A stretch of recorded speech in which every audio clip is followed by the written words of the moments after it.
Sebab tu tuan-tuan, kita jangan buat aniaya pada orang, jangan buat zalim pada orang, jangan maki orang, jangan fitnah pada orang. Kita tak tahu malam-malam dia buat apa.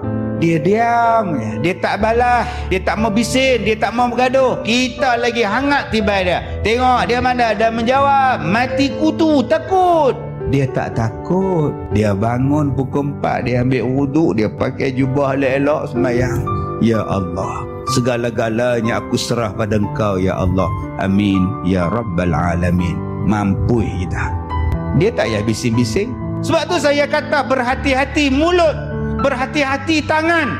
Jangan buat naya kepada orang. Sebab da'watul mazlum, doa orang kena aniaya, doanya diterima oleh Allah Subhanahu wa taala. Tambah-tambah dia semayang pula,